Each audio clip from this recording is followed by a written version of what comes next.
welcome to Categories TV. My name is Jason J. Rock Houston, and our special guest today is a guitarist Nick Rozz from a band Gene Loves Jezebel. Nick, the last time I interviewed you was about 5 or 6 years ago. You were playing with the Bullet Boys. Now, I was curious, before we get into Gene Loves Jezebel, did you leave the Bullet Boys at the time when they were getting the original band back together, and how surprised were you that did last? Um, I kind of put in my notice, so to say, in the summer of 2019. Um, and I had actually suggested to Mark that he do a reunion with Yeah, the four OGs. yeah, Which at first I think he was kind of reluctant to. It wasn't something that he was really thinking about. And those guys had always tried. yeah, I yeah, was in that band for 10 years. yeah. We did a lot. And I just kind of reached my breaking point of I can only do so much here. I think I did everything I could do in this environment, you know. And how accepting do you think the Bullet Boys fans were towards you? There's a handful of people that was their favorite version of the band. Oh, yeah, There's a handful of people who hate that version of the band. There's a handful of people who are indifferent to who's in the sure. band. Yeah, And yeah, that's honestly probably the bigger part of the pie, to be completely transparent. yeah, It doesn't really matter at the yeah, end of the yeah. day. I don't, the guarantee's not any less because I'm not there. And I don't think it went up that much because the original guys were there. I mean, it's No, just no. one of those things. Yeah. It's not Guns N' Roses. In fact, like we So, said, the original lineup quickly fell apart again, and but Mark's still out there doing it with his new guys, and so you yeah. gotta love him for that. And I think when people think of Mark Torian, they immediately think, what a great vocalist he is. But a lot of people don't realize what a great guitar player is. I mean, people may not even realize that he was one of the guitar players in an early version of Rat. Yeah, he's a great guitar player. He's actually, in my opinion, his strongest strength is probably as a songwriter. Yeah, Those couple of records that our era produced, I think, are really strong. yeah, Um, and hopefully, over time, people might be able to revisit them and detach themselves from whatever name is on there. And we never tried to like overdo it. We sure. would do no more than we needed to off those records live. We always played all the classic stuff. We didn't try and push it too far, but I think if you're looking for, new or music, there's some quality on those records. Yeah, So, I do but dig that when I mean, you got a band like that that's obviously got a legacy, but I much rather when they put out new music as well. I think that's yeah, good than to just live off your legacy. totally. Yeah, and I think those records have legs. And and, And and those records, let me ask you, do you have a favorite that you did with the band? Like, you kind of say, okay, that's kind of my favorite. I think that's out of those. those two records, Yeah. I think Elefante is Oh yeah, probably stands out. Yeah. But they're both really good. I think they both complement each other. And different reasons. Yeah, yeah, they're good records. And like I said, I did all I could do there. Beyond yeah, that, like it just thousands of shows. I don't know how many shows we did in 10 years. We were always on the road. yeah. And And one last question regarding the Bull Boys. In your time in the band, like when you were playing the guys would be playing like the classic material. yeah.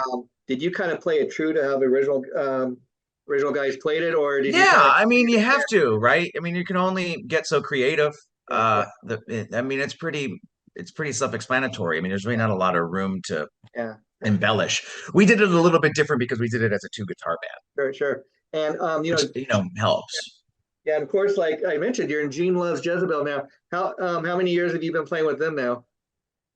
A long time. I was doing both for a while, Oh, actually. okay, yeah. They were kind of parallel for like at least the last 5 years that I was in Bullet. And so, of Um, course, that's great for you because it's you got a couple of gigs. It brings in money, which is good for anybody. But having just the one band now, does that kind of make it easier for you, or do you miss having another? it depends on the day.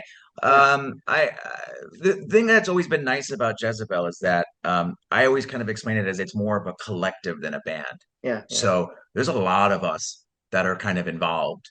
And it's really interchangeable. I mean, we could do 6 dates in a month and have three different versions of the band play those dates, and we could. So I mean, we did a South American tour in the fall and started with a com you know a completely different bass player and finished with another bass, just because of availabilities and how things were going to happen. So it Oh, doesn't what's that? matter. Yeah. Doesn't matter. And every show's a little bit different because of that. Different drummers, different bass players. Sometimes we have a second guitar player, sometimes it's just me. I like having that flexibility. It's really kind of it's as creative as you can get in a situation like that. So it's never been a band that works 100 shows a year. Yeah. That's what we were doing with Bullet at the end. Like we were out every week. We were flying somewhere every weekend, and then every summer we would be out on a long summer tour, and then fly every weekend, and then go And to other again, countries. that's a great gig to have, as far as the money Well, coming in. But did it ever get grueling where you got tired of being on the road? yeah, I mean, it's not. Yeah, uh, yeah, it can get tiring. It's not. I don't know necessarily if it's the payday that one might imagine. Not So, payday, but I some mean, sometimes you gotta kind of as balance far what as it's doing to your body. You as know. far as steady work, I mean, Yeah. I mean, yeah, it's good. It's good, but it's not. It's you don't need to go through Toledo 3 times in a year, yeah, yeah, which yeah, is and I guess too. what we were doing. I mean, and everybody's different, but you're living a life where you're kind of living your dream, Nick, so to speak, where you don't have to have a 9 to 5 job, and that's got to be pretty fun because you get to be creative.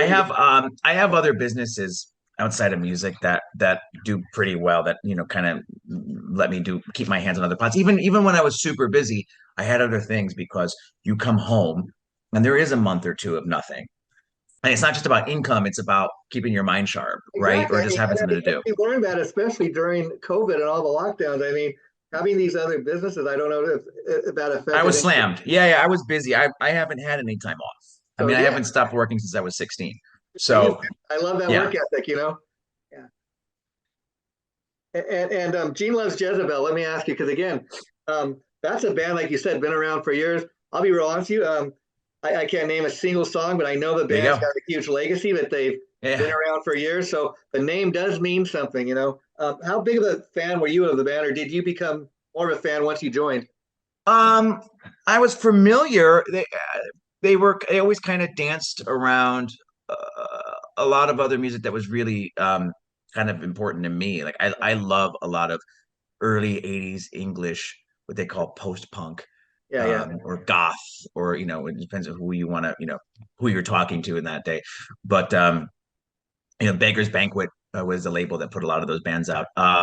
So they were in that realm, with like the Cult or Bauhaus or um, so yeah, I was always familiar. I dug into the material more when I started playing it, but it was a cool opportunity to answer to a different kind of guitar playing that I yeah, have yeah, in me. So, especially when I was doing Bullet so much, yeah. um, it was a nice kind of outlet to express that kind of music that I have in me, without having to go start a band like that. So that's what I really like about it musically, and it's really free on stage. Like it's every show is different. We vamp a lot of parts. We can get creative, and the interaction with the audience is always a little bit different. So yeah, for that, going back to your kind of initial question, I wasn't like a diehard fan, but I wasn't a diehard fan of Bullet Boys either, No, to I be get it, honest but with you. I guess what I'm asking is, I could maybe see joining Bold Boys, and maybe you're more familiar with that material because maybe just the time you grew up or where you Yeah, went. I mean, I think the answer is kind of similar to both, Yeah, only because they were both bands that were kind of peripheral around other bands that I liked yeah, yeah, yeah. more than the band that I wound up playing in somehow. So, I was familiar with both. I appreciated more kind of once I came in. I guess what I'm asking is, was maybe Gene Loves Jezebel or either of those bands? Would you say was there a learning curve where like I'm not familiar with a lot of the Gene Loves Jezebel stuff, so maybe it took a little more to learn? No, my process for learning stuff is pretty much the same for better or for worse. I usually just kind of listen to it for a couple of days before I sit down with the guitar, and then I kind of work my way through the parts. For Bullet, it kind of came really quickly. Like I didn't have time. We didn't have Yeah, time to learn pretty the music. Like I got a call to do that a week and a half before our tour started, And I had to start learning that set in a van in the winter from Wow. LA to Wisconsin without a guitar on. My guitar was in like the trailer. Yeah. And I had to listen to it on headphones, and the whole band was new. I kind of put that band together. Um, and we were just kind of sitting in the back of the van, and we got to the first sound check in Wisconsin, and that was the first time a lot of us we really all played the songs together. Wow. Wow. So Yeah. if you want to talk about a learning curve, Yeah. there's that. On the spot. Wow, that is cool. So, what Yeah. is going on, Gene Loves Jezebel? I know a few months back you guys played a show at the Whiskey, or maybe more recent than that. But Yeah, we do that probably once or twice a year. I think there's another one in the fall.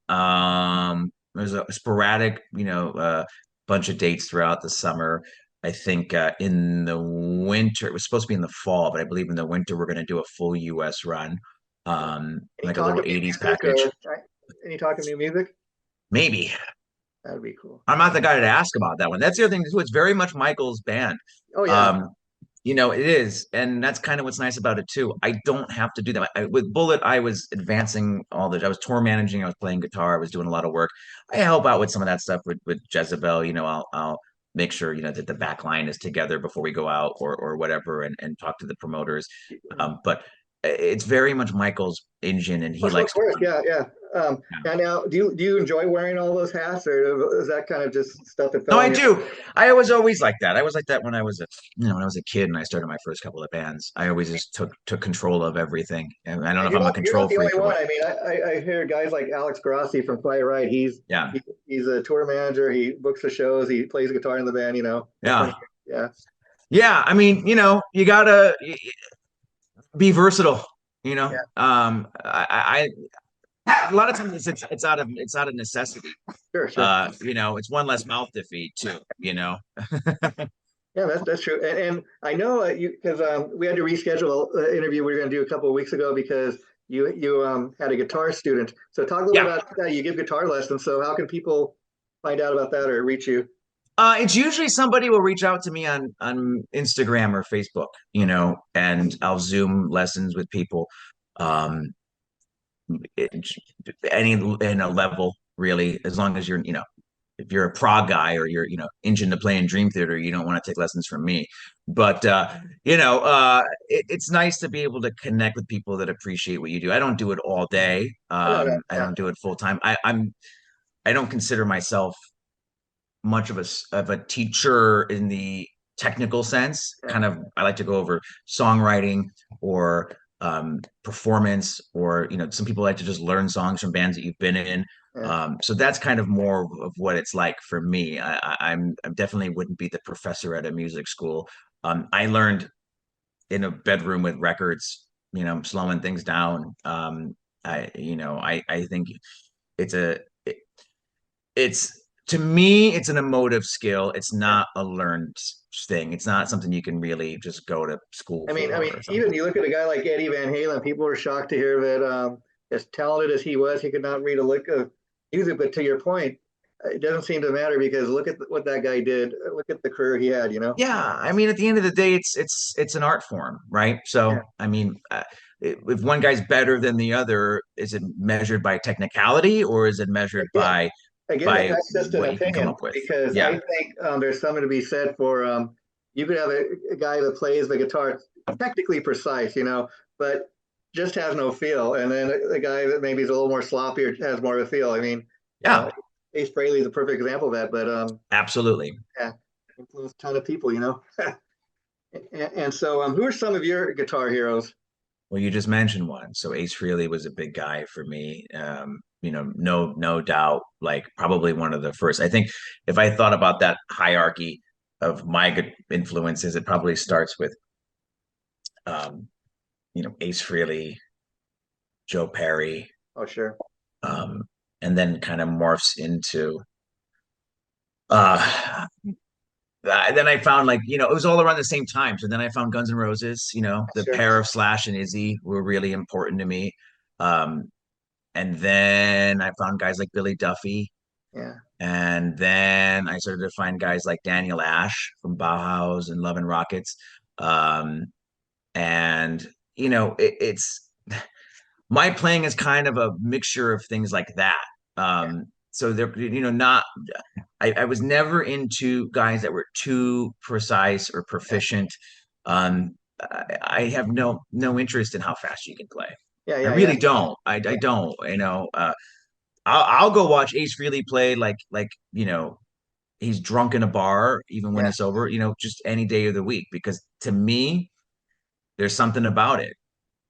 It's a little It more just, heartfelt. It's been just being so technically precise and kind of, yeah, it doesn't yeah, mean anything to me. It really doesn't. Again, those guys made records that were important to me, sure, and sure.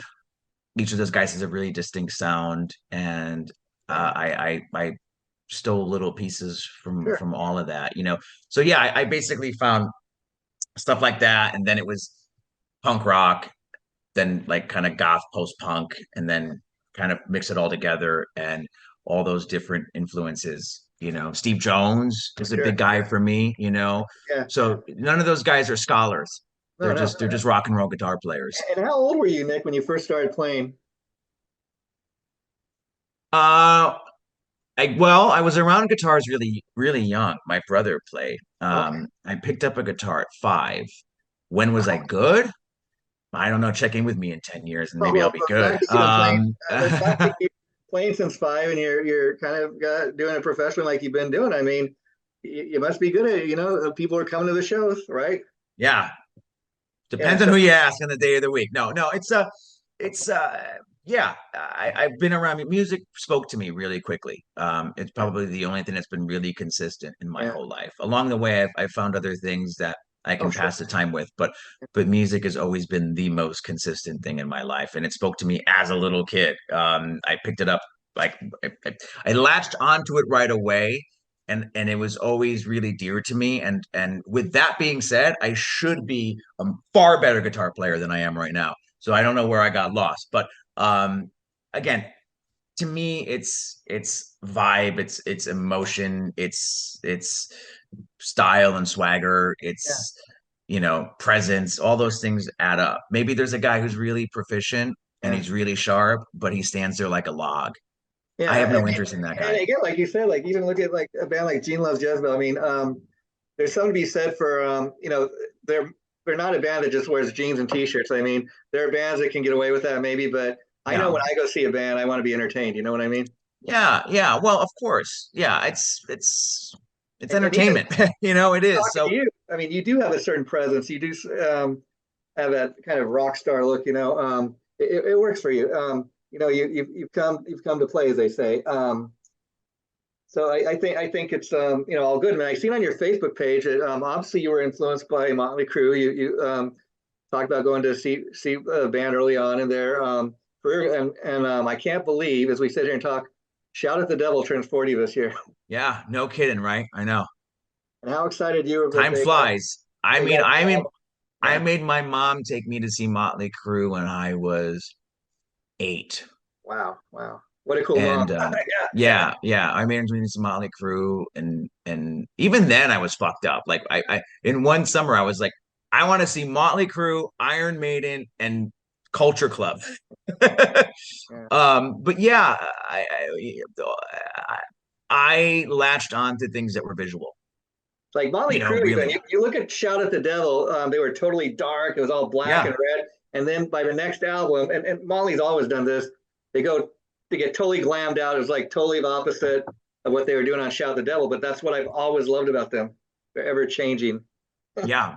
Yeah. No, it was a big thing for me as a kid. And again, it's the same thing that got you into Kiss. It's like you want to latch on to something visual, Yeah, you even know. Kiss, they're wrapping it up, 50th anniversary tour. Um, and what's interesting, I've read stuff. Of course, I'm a huge Kiss fan myself. Like just simple stuff, like why does Gene Simmons stick his tongue out? Early on, I was reading he was they were doing a photo shoot like around 1973, and he was trying to get the photographer's attention. So you know he stuck his tongue out, and ever since then, that's what he's been known for. Just little. Yeah. And then why is he the one that breathes the fire? He's the only one that was willing to learn how to do it. So I mean, just making decisions like that. I mean, it could affect your career, if you do it or not. But Totally. yeah, Yeah. yeah. And, well, Nick, I want to thank you for taking time to do this, take time out of your busy schedule. It's really great talking to you again. And as you can see, I'm kind of doing it the new way on video. It's been a lot of fun. So Yeah. anytime you have anything to promote, you're more than welcome back. This will be going up probably in the next week. I'll let you know. Feel free to share it. Cool. Anything else you want to say to the folks before we wrap it up? No, I mean, just Okay. keep an eye out. Always busy, always somewhere. Okay. Well, we'll look you up when you got something new to talk about. Thanks, Nick, and you take Absolutely. care. All Bye right. bye. Thanks, man. Be well. Bye bye.